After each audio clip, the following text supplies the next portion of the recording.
another aspect, something, of course, I'm passionate and excited about, and that is, today we're going to look at the birds that Noach sent. But it's not just about the birds. I'm not necessarily an expert about birds in any way, shape, or form, but to me, there are valuable lessons we could learn from the birds, and there are fascinating insights from the commentaries that I think you'll find interesting about the birds that Noach sends, what they were doing there, their purpose, their function, but most importantly, lessons that we could apply to our own lives, to whether it's educating our children, dealing with our own problems, or just making our surroundings a better place. So as you all know, we've been learning over the past couple of days in our Parsha this week, Parsha of Noach, we read about the Great Flood, and that's what we discussed yesterday and the day before, the Great Flood that God brought upon the world, and how Noach, how his family, and a sampling of all the animals on earth were all saved in the ark with him. And as the raging floodwaters began to subside, what was God's instruction to Noach? Well, Tzemin HaTeva, to leave the ark. And Noach and his family were now able to look toward a future. Sort of as COVID-19 these days is calming down. Look at the numbers. We're in a much better place than we were previously. We could hopefully resume our in-person seniors classes soon. Life is, thank God, looking more positive. We're looking at a brighter, better future as things are coming along. And this is the stage of the account of Noach, where before he leaves the ark, what does he do? He sends out those birds. Which two birds does he send out? First the raven, and then the dove. And of course, what does he send them out for? Why send a raven? Why send a dove? What is their message? What is the lesson we could glean, we could learn from these birds that applies to us? Let's first look in the text of the portion, and then we will take a look at some of the commentaries who explain it and understand the meaning. So I'm going to go into chapter 8, which is the reading. It was yesterday's reading of the Chumash. Let me go a little bit forward in here. I want to start with verse 6, okay? We'll read the verses inside. We'll go through a few verses, and we'll understand the story, and then we will analyze and apply lessons. So let's start here. And it came to pass at the end of 40 days that Noach opened the window of the ark that he had made. Vayishalach es ha'orev, and Noach sent forth the orev, the raven bird. Vayetze yotzoi v'shoiv ad yevoshes hamayim me'al ha'oretz. Pay attention to these words. What happens when he sends the raven? The raven is hovering. It went out and it's going back and forth until the waters dried up off the earth. Let's continue verse 8. Vayishlach es ha'yanam, and Noach sent forth the dove. So after he sends the raven, he sends now the dove. Lirois hakalu hamayim me'al pnei hadama, to see whether the waters have indeed subsided. Did they abate from the surface of the earth? Next verse. V'lo matzah hayana manoach lechaf raglah. But the dove did not find any resting place for the sole of its feet. So the dove returned back to the ark, because there was water upon all the earth. And Noach extended his hand and took the bird back inside. And now he brought the bird back into the ark. Let's go through a few more verses that we'll read together here. Vayachel oid shivas yamim acherim. So Noach now waited another 7 days. Vayosef shlachas hayanam minativa, and he sent forth the dove from the ark. Next. Vatavoyela of hayanole eis erev v'nei alizayis tarof b'fiha vayeda noyach ki kalu amayim me'al oretz. And the dove now returned this time again. And what happened? This time in its mouth he saw there was a leaf in its mouth. So Noach knew that the water indeed subsided. It was getting less. Vayiyachel oid shivas yamim acherim vayishlach es hayana v'yosvashuv elav oid. So he waited another 7 days. And Noach sent forth the dove, but this time the dove did not return. Vayehi b'achas v'sheish me'os shana barishon b'chad lachodesh. Now it came to pass in the 600th year. In the 601st year. In the first month, on the first day of the month, that the waters dried up upon the earth. So now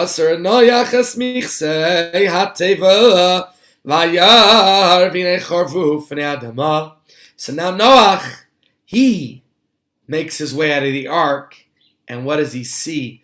Goodness gracious, that the earth had, it's not looking as good as it did before. Let's put it that way.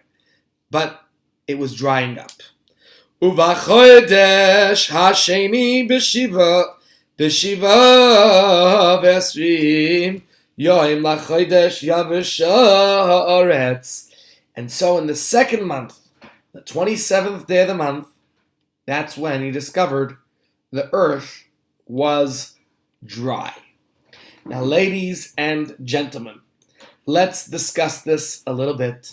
Let's try to get a grasp and understanding of these verses, because there's quite a few questions that come to mind as we read these verses. We see two birds, right? Pardon, today's graphics are not as graphic as some other days. First of all, what exactly was Noach trying to accomplish by sending out these birds? Right, just a few verses later, what happens?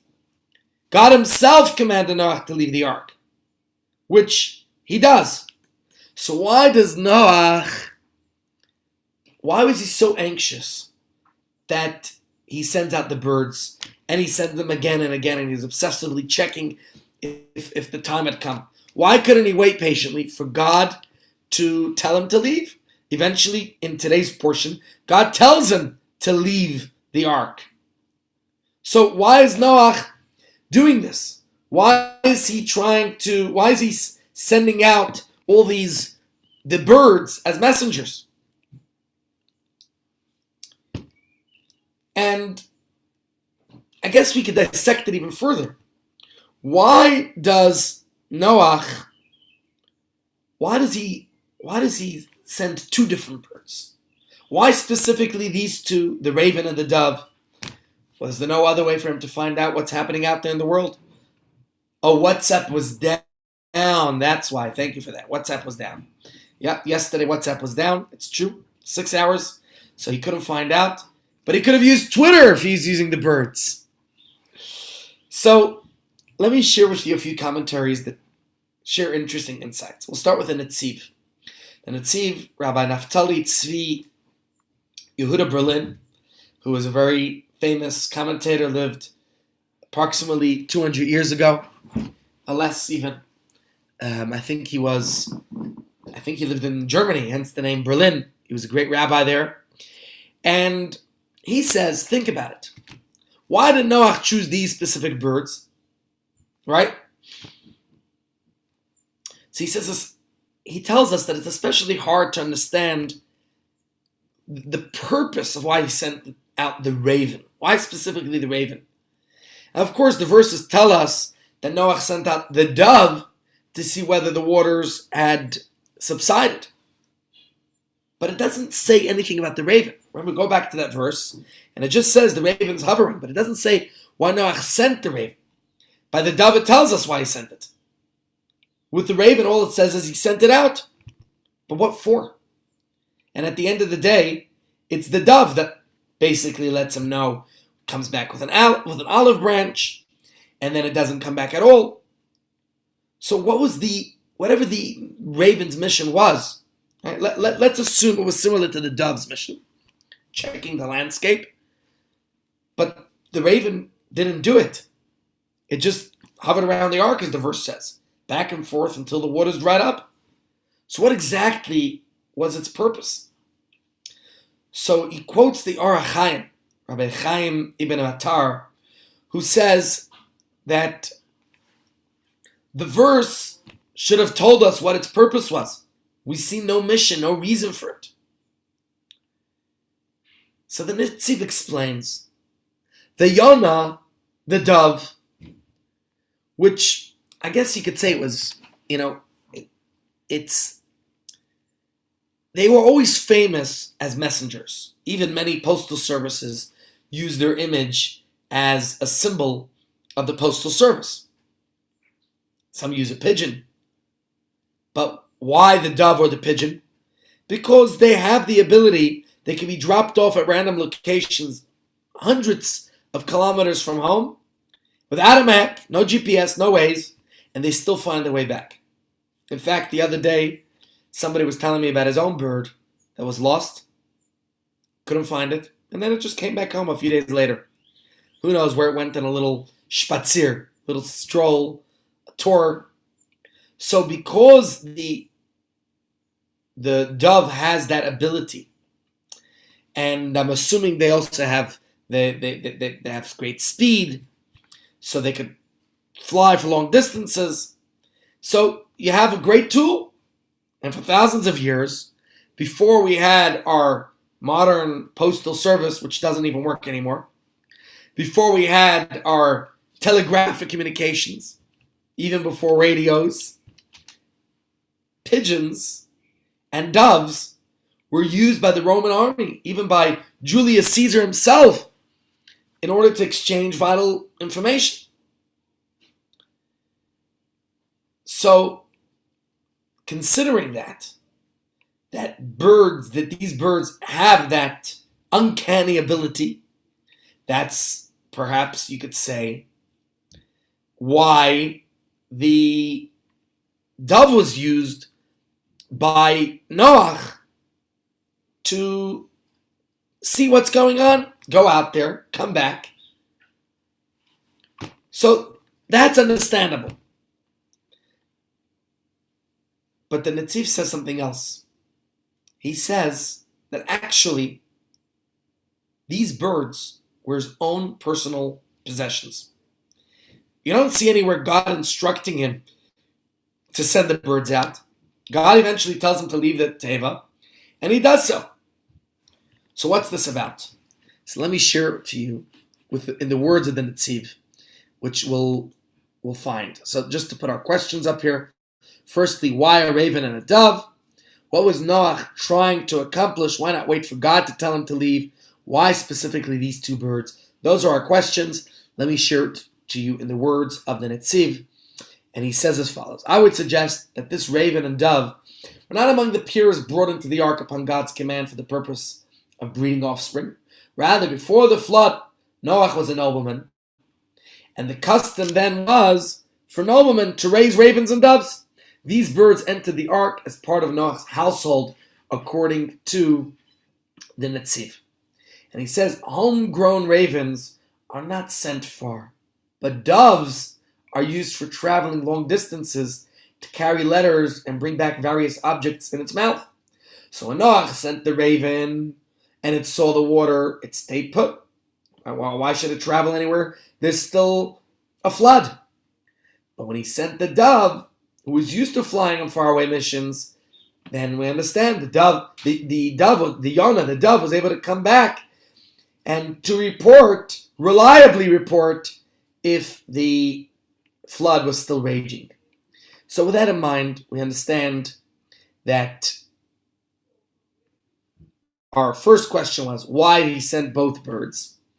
And we're left with the question, why the raven? Because all it did was hovered around, back and forth around the water. So what was the point, we asked? And basically, the Netziv explains that, it was a post-flood postal service. The Yonah, the dove, was quick and reliable and was able to come back with the update. But the question we still wonder is, if Noach knew that the dove was the best candidate for this job, then why was he sending the raven out as well? All right, that's the first question we'll deal with. Any questions from any participants? Okay, let's continue. We'll explore further, and we'll hopefully come up with some very good messages for life. So to try to shed some light on the purpose of their missions, let's take a look at the character of these two birds, the raven and the dove.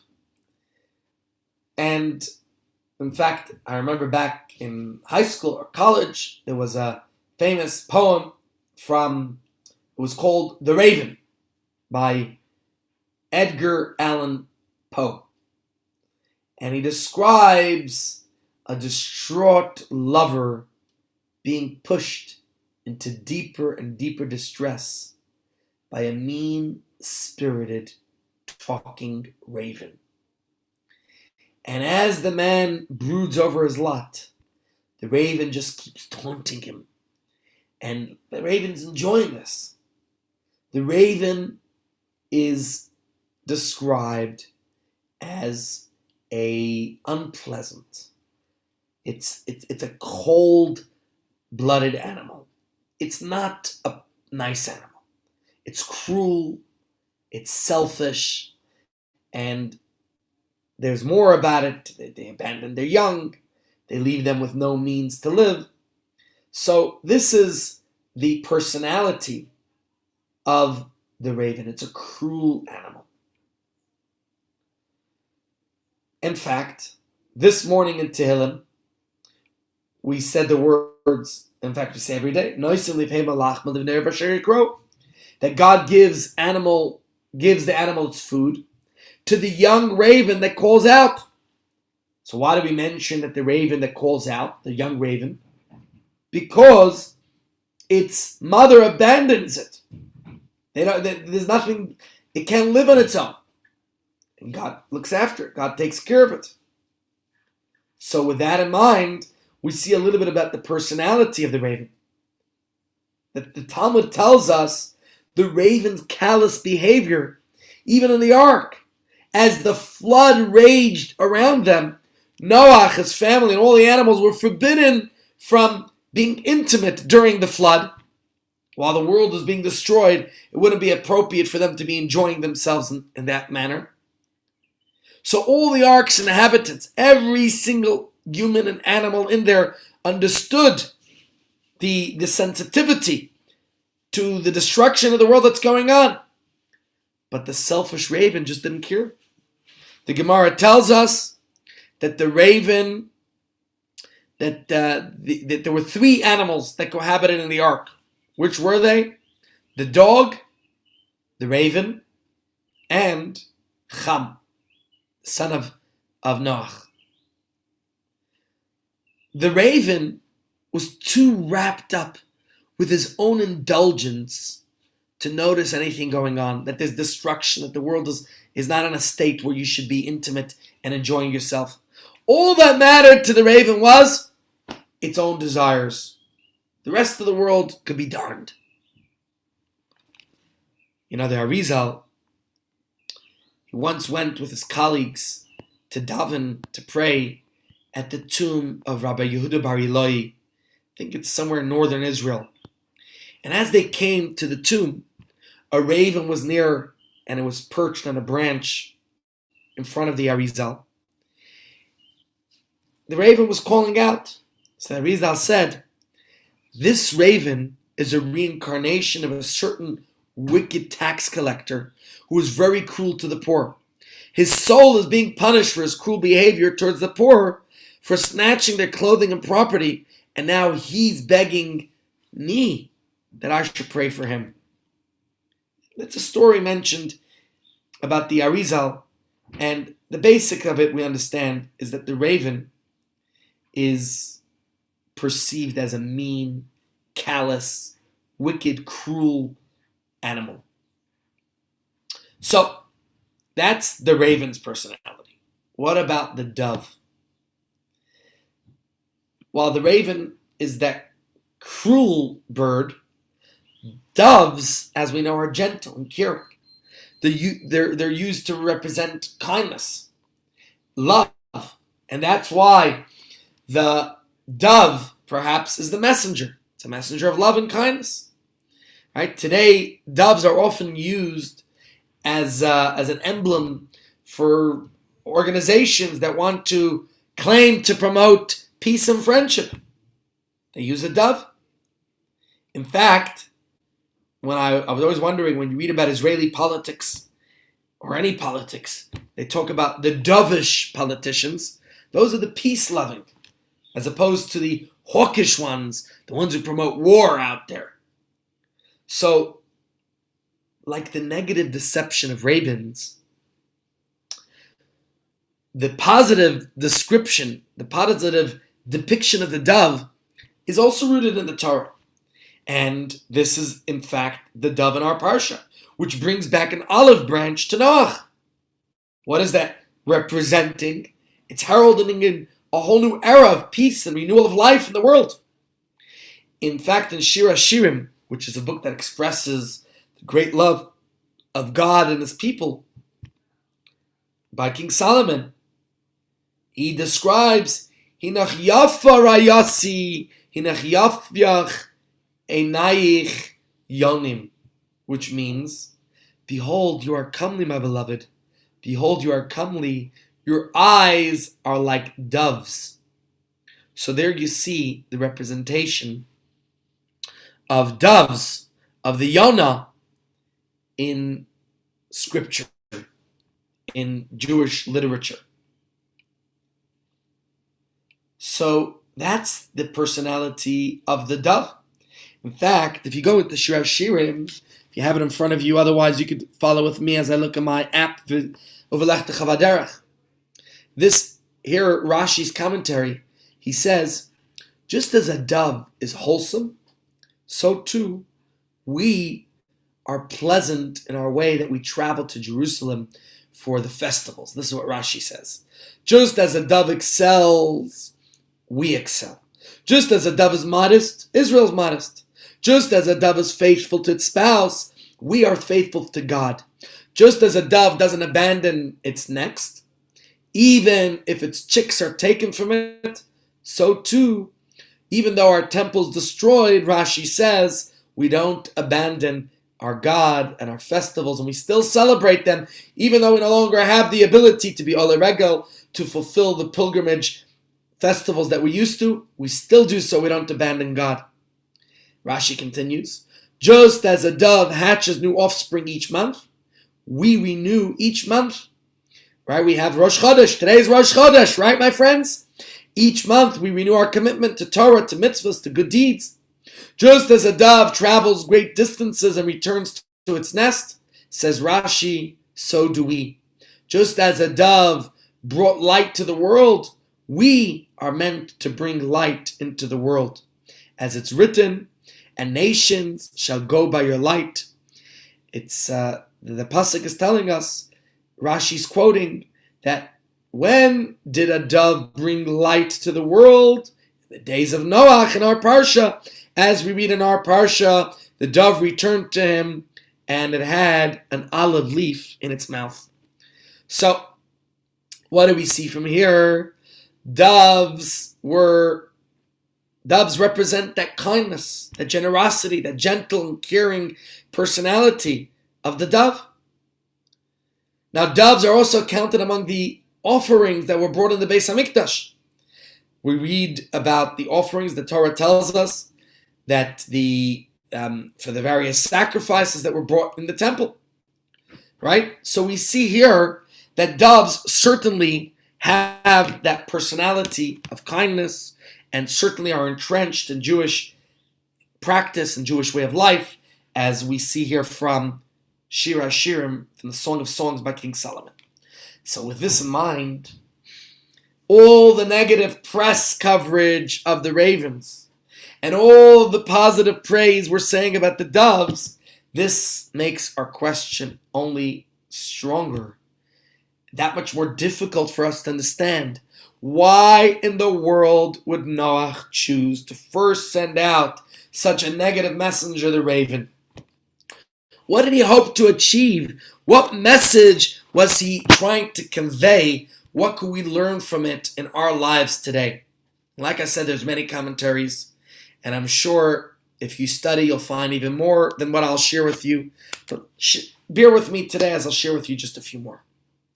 The Be'er Mayim Chaim, one of the great commentaries, tells us that the raven encircled the ark. And we read it in the verse that it kept going around.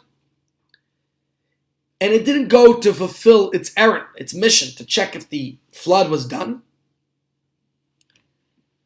Which, of course, for what reason? So the Be'er Mayim Chaim explains, because it suspected Noach concerning its mate. It was afraid to leave Noach alone with its mate because its concern was that Noach would engage, its concern, according to the Be'er Mayim Chaim, that Noach would engage in relations with its mate in her absence. Now, why from all species in his absence as he was leaving the ark? Why from all species did Noach choose to send the raven? Says the Be'er Mayim Chaim, didn't he know that the raven was wicked, as we described? The raven's the one that cohabited in the ark? How could Noach expect to hear good news from such a morally depraved creature? Right? Don't we say a good person brings good tidings, not a wicked person? So, why would he send the raven? Now, the Be'er Mayim Chaim is telling us, you want to send somebody good on a mission to bring back good news, right? No, says the Be'er Mayim Chaim. Noach certainly would not have sent the wicked raven on a positive mission. Rather, Noach sent it off for a completely different reason. You know why? He wanted to get rid of the wretch once and for all. Get out of here, you nasty raven. Noach was an upright and righteous person. He stood for decency and respect. He didn't want this cruel raven hanging around with him in the ark. So why did he send it? Says the Be'er Mayim Chaim, to get rid of it. He simply had enough and tried to send the raven away. And this is what set him apart from the rest of the world. He sent this raven out. Noach was a caring person. And he took care of all those animals that were in the ark with him. Large and small. What was that? Thousands of animals. And all at great personal cost. The physical demands of the job, it took a toll on him. He even got kicked by the lion. But he did it selflessly because it was the right thing to do. He was preserving the future of all of the animal kingdom. Now, being of such a high moral caliber, he wasn't the sort who would appreciate the silly tricks, the pranks, the antics, the selfishness of thugs like the raven.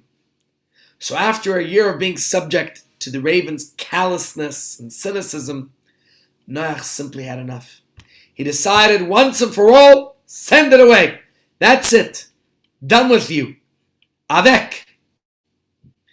Now that he's starting life anew, Noach he wanted to, not to deal with this raven anymore. It's time to move on to something better. Rav Tzadok HaKohen, one of the famous commentators of the past century, he adds a fascinating dimension to this. And he explains that the precedence of the raven to the dove is not limited to chronology, to banish evil before moving on to the good.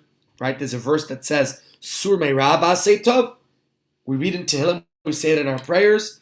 First, eliminate the evil, and then you could do good.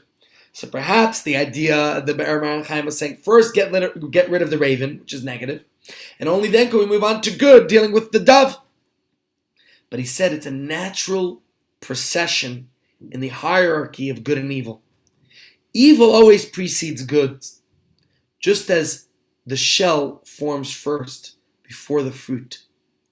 And therefore, says Rav Tzadok HaKohen, that Noach sent the raven and then the dove. Right? Who came first? Esav, then Yaakov. The peel always grows before the fruit.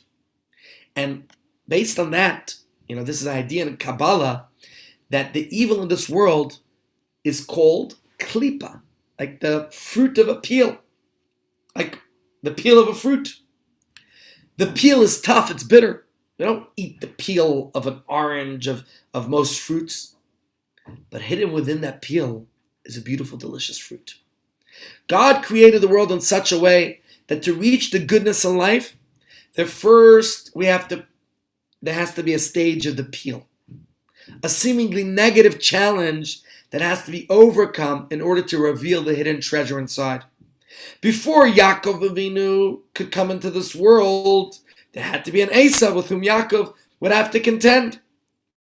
And Noach, who is gearing up to start life, to start fresh anew after this flood, the deluge, which of course, if you remember Monday's shir, we discussed that it wasn't just about destruction, but rather Kabbalah saw it from a whole different perspective and angle, that it was about a cleansing process of the world. So Noach wanted to start on a whole new page, on the right page. And he understood that he could not realize the true potential and goodness in this world before getting rid of the evil, the callous, the wicked, the raven. And so only once the raven was gone could he move on to the dove. Only once the raven was taken care of was he able to move on. Now we know very well that obviously we describe the raven as callous and cold and cruel, and the dove, of course, as warm and loving. So in this sense, the raven and dove, we could line them up with these two primary opposing attributes of chesed and gevurah, of kindness and strictness, which we've discussed many times here in these shiurim. These two traits of chesed and gevurah are the first and primary character traits in the 7 spheros that we learn, that are discussed in Kabbalah. While Kabbalah describes in a great detailed process of intellectual and emotional aspects, the maturity that begins with Chachma and ends up later in Malchus for those who are familiar with the Kabbalistic attributes. But the general consensus is that the emotional spectrum of divine and human, which of course we mirror the divine, last week's Parshas that were created in the divine image, we have that spectrum of chesed and gevurah, just as God does. These two are the primary feelings, kindness versus strictness. There's lots of literature about this, and it's a very broad topic, and it even gets complex. And anyone who studied Tanya knows that in Tanya it talks about the concept of chesed and gevurah and how we have it within ourselves and how we need a good balance of the two in our lives. Because a world that's only chesed, that's only kindness, cannot be a good world. A parent who says yes to everything is endangering the child. Right? You tell the child, yes, play with whatever, play with a knife, sure. Being kind is really being cruel. And as we quoted the other day from King Solomon, the one who holds back the rod, right? Spear the rod, spoil the child. It's not the way to go. So you need to have a balance of chesed and gevurah in life, in every aspect of life. But generally speaking, we tend to possibly be in one area more than another. Some people are more focused on chesed in their lives. Other people are more gevurah type. So of the two, obviously we know, the kind and loving dove matches up with the attribute of chesed, whereas the callous raven, we could say, is more of a gevura personality, just from a personality perspective. And in our lives as well, some of us are perhaps somewhat more chesed-like, right? More generous and kind and caring and contributing. And others are more of the other type. And that's okay. Some people, are more strict and self-disciplined, and it helps them in many aspects of life. And that's fine. The more discipline, there's an advantage, there's a benefit to both. If those who are more tend to be more disciplinary, they tend to be more in control of their life. They control their diet and their exercise and their finance and other things. And those who are more chesed, this is not about putting people in boxes, just the personalities. Now, the more we think about it, this chesed gvura split, we could apply it to so many areas and aspects in life. It cuts to the core of our personalities in general. Are you a chesed type of person, gvura type of person? Of course, the human persona is far more nuanced than a simple chesed gvura metric.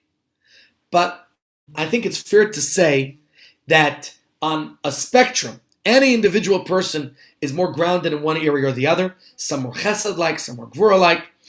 Think about your own personality. Are you the sort of person who likes to interact with others, to share your thoughts and feelings, not to mention your property, your finance, and have an effect on those people around you? That's very much chesed-like.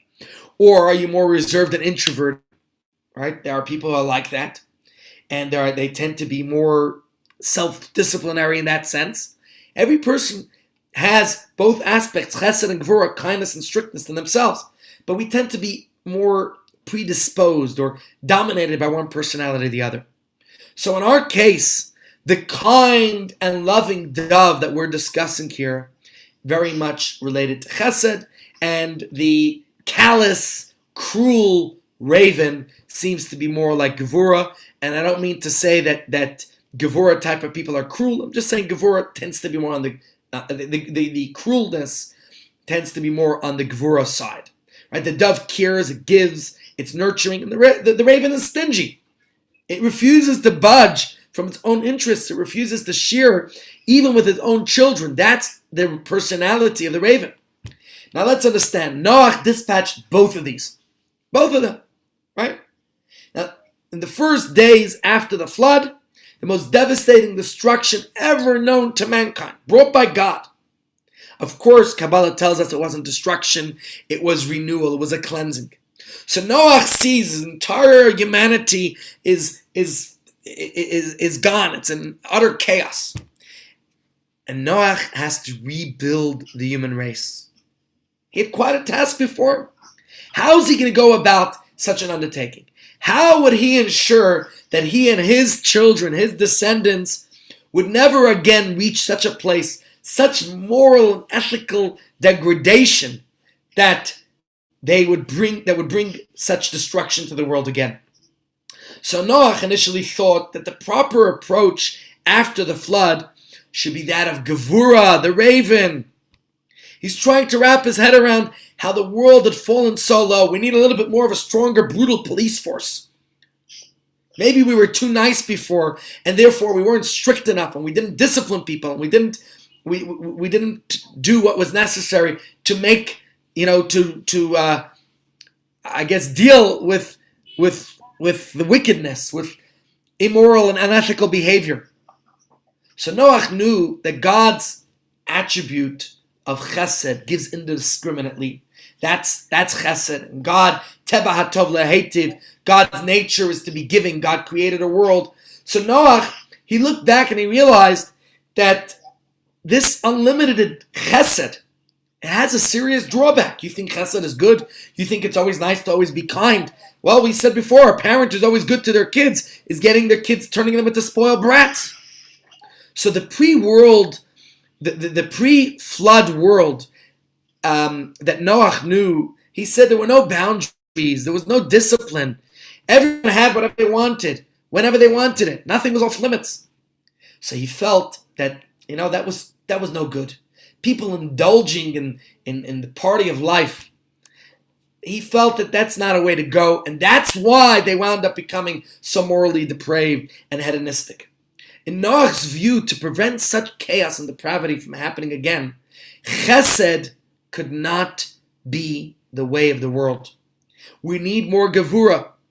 If we could punish people for their crimes, if we could discipline people for their misbehavior, then we could fix things up. That was his first approach. So by sending out the raven, Noach was teaching us a very important lesson in dealing with harmful behaviors, with bad habits, with addictions, with character flaws that we might have. Noach saw the destruction of his whole generation. They were addicts. They were addicted to sin. They were indulging in personal pleasure and lawlessness. So his approach after the flood, he says, in order to fix the world, we have to have more gevura. We have to be self-disciplined in ourselves and our friends and our relatives.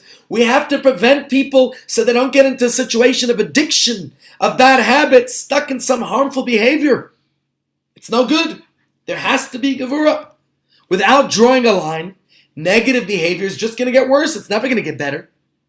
Many people, out of a sense of kindness and closeness to someone they love, they're going to find it difficult to draw this line that you need to draw in life. It's important to draw that line. Right? The heart says, no, don't be difficult. Don't be harsh on them. Right? Just give them some slack. They'll come around. But this approach may very well end up not helping. It enables addicts. It makes them worse. And therefore, Noach felt that wouldn't be a good way to go. Now, of course, this applies on a broader scale as well. A kind judge letting people get away with murder doesn't help anyone. Right? He just contributes to the destruction of society. The tough restraint of gvura is absolutely necessary to instill discipline and to keep society functioning normally. So after witnessing the world's destruction by mankind's addiction to sin and depravity, the first thing Noach did was to send out a raven. He wanted a new world order that would instill society with stern justice. There would be a system of law and order. We would set up firm barriers to keep morals in place. And only in this way could the future be guaranteed. And it's for this reason that Noach sent both birds.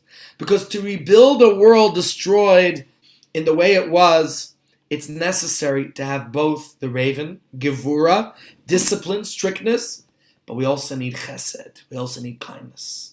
The kind of restraint and boundary that we could set up, and that is something that Noach was conveying by sending both birds, but that applies to us and how we want to raise ourselves and our children and our friends and our family and the people we love, because we have to have a good balance of chesed and gevura. Both. We need it for ourselves. Forget about anybody else out there. Right? So many of us have had difficult experiences that have emotionally overwhelmed us. A personal flood. You think about the flood in our parsha. Every single message in the Torah is not just historical. Right? It's not his story. The Torah is our story. So when in our parsha it's a flood, but in our lives, whatever it might be, people have gone through personal tragedies. People have gone through difficult times, emotionally, psychologically, spiritually, psychologically, whatever way it might be. How are we going to deal with these situations? How do we overcome the struggles and challenges of life? And many people develop that tough exterior. They become cynical and guarded. Now, the truth is, when people become cynical, chances are it's because they were let down, because somebody hurt them or abused them. That's why they got cynical. Oftentimes, when I see somebody who's cynical in life, I know they're hurting inside. And that's why they develop that character. Trust becomes very difficult for them. And that's why they have this fear that they developed. And it's difficult for them to show that love, the empathy, because they've gone through something difficult. They don't want to be taken advantage of again. They made themselves vulnerable and people hurt them. They don't want to be abused again. They can't bear to endure that pain that they experienced yet again. So what happens? They become a raven. They become tough. They put up a facade that they're, that they're tough people. They feel if they let people get too close to them, they can't survive. They don't want to be in that vulnerable space. Can we blame them? Of course not. Most people, again, I'm not an anthropologist. I can't say for certain, but from my experience, people who we see who behave cynically and in that way, usually it's because they had a bad experience. So Noach teaches that this Gevurah on its own can never rebuild. If we're only Gevurah, we'll never be able to rebuild the world. Of course, it's important that we have that raven personality. We have to create borders for love and limits to prevent, we want our vulnerability shouldn't be taken advantage of. But the restraint, what does the raven do in our parsha? The raven is hovering around. So we need to be guarded to some degree, but that can't be our personality. That's why he sends the Yonah, the dove, because the dove represents kindness and love. So yes, when we see that people have that cynicism and they're skeptical, it's perhaps because they were previously hurt. The primary driving force in building the world after a flood, after experiencing a COVID that's financially destroyed people's lives, and people have been hurt in so many ways. You know what we need? We need kindness. We need the kindness of the dove. So yes, the raven, of course, it should be there to ensure that we don't get taken advantage of. We don't enter harmful relationships. We don't go in those dark places again. The pre-flood world, it went through a difficult situation, and Noach wanted to prevent that from happening again. So he felt we can't just have chesed. We need to have the boundaries of Gevurah. But the world cannot live on Gevurah alone, just as it can't live on chesed alone. And the truth is, if you look at the history of our people, our nation has known more pain and trauma than we could ever imagine. Just look at Jewish history. You look at the destruction of our temples. You look at the dispersions of our people. You look at the crusades and the pogroms and the Holocausts and everything else we experienced. So much pain, so much trauma, so much suffering, being persecuted by those around us again and again. Could one blame us when people lose their faith in God and humanity? And as many Holocaust survivors did lose it, but then again, we didn't all lose it. We rebuilt. We didn't go on about it. Yes, never, what do we say? Never again. We won't forget it. I think of my own parents who lived through the Holocaust and witnessed their own family members being killed, wiped out. My father saw his grandmother being thrown off a train. Those days, my father was in Bergen-Belsen after the war when it was a DP camp. He said the anti-Semitism wasn't gone.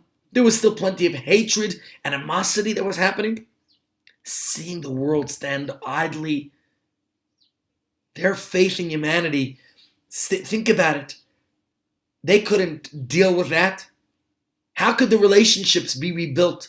How could they have trust in the world in countries that let them down so badly in killing our people? But by a great miracle, they did move on. And deep in their souls, survivors found in themselves the ability to love once more and to trust again. And so, yes, they needed that Gevurah, and they did have it. Thousands of survivors understood that, they have to have that Gevurah. And we've all known pain in our own lives, disappointment. And sometimes the pain is caused by God, sometimes by people. Sometimes pain is caused by the people we expect should be there for us most when we need them most, and sadly they're not there. And it's terribly frustrating. We can understand that builds up, that because of the pain, we build up that Gevurah, that resistance. We put up that tough exterior. And we could find why it's hard to feel the connection with others at some point. But we could learn from Noach in our Parsha that the human soul is capable of much more than that. we don't have to let pain and disappointment prevent us from reaching our true potential by way of love and closeness with others. And so Noach teaches us. He believed that the flood came about due to too much kindness and sharing. So he wanted to do the opposite. He sends out the raven first that would prevent the world from further destruction by having gevura and discipline. And of course, we can apply that lesson to our own lives. Whatever difficult struggles we're going with, whatever harmful behavior, we need the strict boundaries. And we need to prevent ourselves from spiraling out of control. But we have to know it can't just be the raven personality, that mentality of withdrawing and becoming cynical, even though that's natural. The raven is the first bird Noach sent out. Yes, we need to be on guard, but we can't just remain in the raven state. That's why he sends the dove. The dove teaches us the ability to build relationships and trust. And indeed, just as those before us were able to do, we too can rebuild, can survive, and can thrive and overcome every obstacle, challenge, difficulty that ever presents itself to us. So yes, you could have a raven, but remember the dove. Don't forget it. Any questions before we conclude? Hope you found today's shir somewhat inspiring and meaningful, and hopefully the lessons will help you to overcome whatever difficulties you might be facing. And see you then again tomorrow, please God, right here, same time, same place. And if you have a particular topic you want to discuss, let me know. Otherwise, I'm sure we'll find some other messages and lessons from our Parsha. Thank you, Rabbi. Thank you. Leonie. We're looking forward to seeing you in Joburg soon. Yeah, I hope so, yes. Good. Good. So good seeing everybody here, even though it's virtual. We look forward to seeing you in person soon. Same time, same place tomorrow, right here.